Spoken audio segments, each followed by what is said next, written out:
Check. Okay, time for a quick introduction. My name is Liz G, and I work for Ypsi District Library in a number of different roles.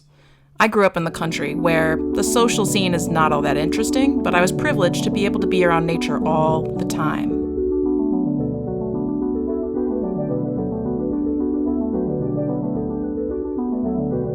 Now I live in downtown Ypsilanti, and it's awesome, but I don't always feel super connected to nature in the way that I would like.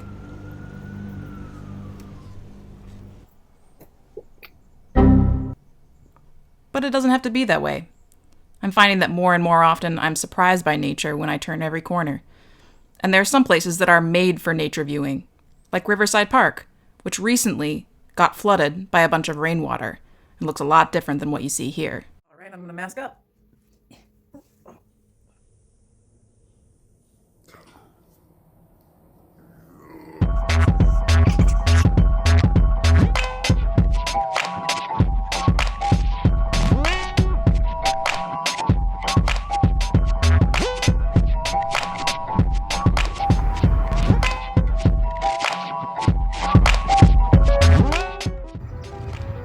Looks like a lake.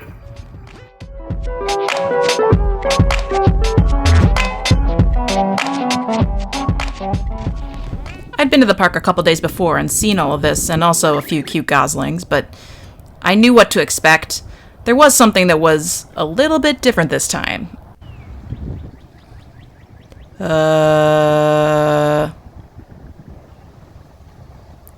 As one guy in the park said, "These are some big fish for real." What's weird is that the water is actually really shallow, although too deep for me for sure. So what's up? Are these fish here by accident or on purpose? Because they're certainly splashing around a lot. They're actually carp, the genetic ancestors of everyday goldfish. Carp love warm water for spawning. Making fishy babies? That isn't even the weirdest part. Because although it may seem odd for fish to be in the lawn in Ypsi, the real deal is that they're invasive.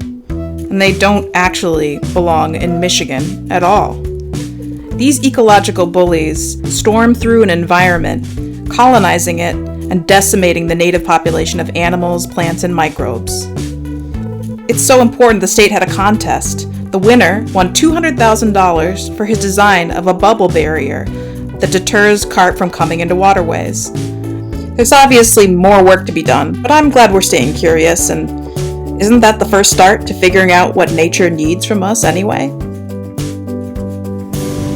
Fish swimming in a lawn. What are we going to see next week?